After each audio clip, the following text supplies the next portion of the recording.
Okay, happy Tuesday. Today's reading focuses on a well-known story that you are probably familiar with, especially because we are coming right off the heels of Christmas.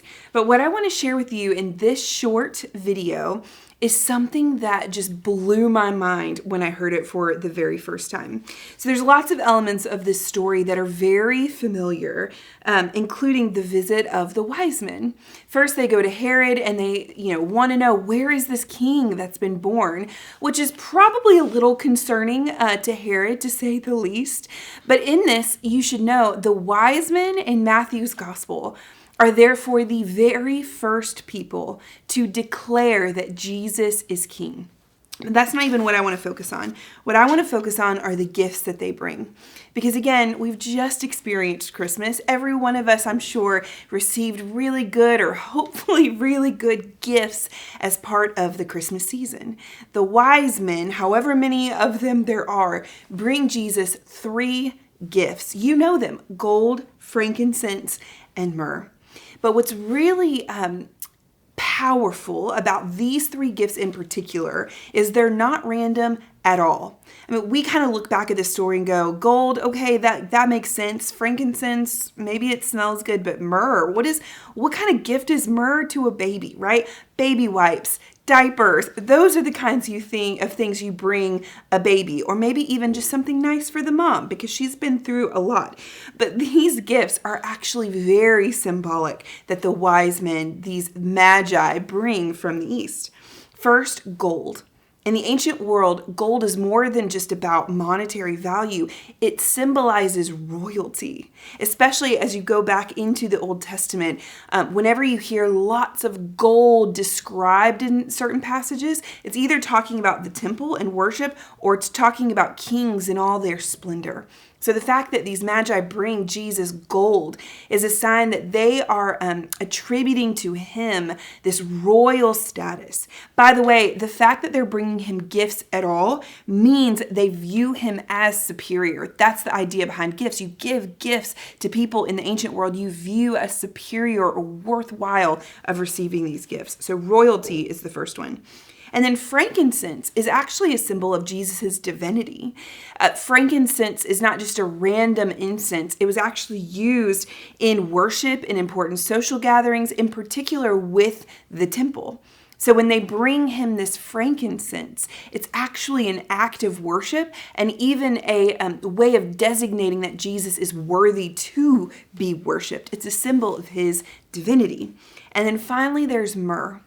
And this one is the most surprising to me because myrrh is a spice that's actually used in embalming. And so myrrh is surprisingly a symbol of Jesus's coming death and burial, which again is not the first thing you would think to bring to a baby. But here we see in these 3 gifts the entire story of Jesus. The fact that he is royalty, he is the king and fit to be king over our lives, that he is worthy of worship, that it's not just a human king, but a divine king, God come to be with us in the world and therefore worthy of all of our praise and worship. And yet, the surprising way that Jesus is going to become fully king, fully worthy of worship, is through his death, which we'll celebrate in an odd way of saying celebrate in a few months as we approach Easter. So here we have the full gospel story in these 3 gifts that the Magi bring. But here's where I want to challenge you as we close this video out. What do you have to offer Jesus? If you were going to bring him a gift, what would you bring? And I would be willing to say that whatever gift we feel like we're going to offer Jesus actually says a lot about who we believe Jesus to be. Just like these 3 gifts with the Magi, what we bring to Jesus, not just in the practical or not just in the ideal world of, oh, if I could, I'd give Jesus everything, but like actually in the practical, what are you offering Jesus? If we're trying to just fit Jesus into our lives, then what does that, say about who we believe Jesus to be? If we're just giving Jesus the crumbs off our table, the crumbs of our attention and time, then it doesn't really actually practically say we think very highly of Jesus. And so as we enter into a brand new year, we're still on the cusp of 2026. As we enter into this year, what I want to challenge you is to give Jesus the gift that he really desires.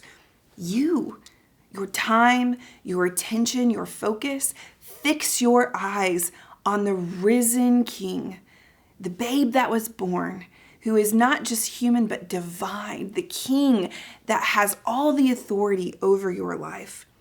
Give him your time, your presence. Be with Jesus in this new year, whether that's through prayer or active listening for God's voice or all number of other things. That's the gift that Jesus most desires. And it is the gift that he is worthy of receiving. Amen.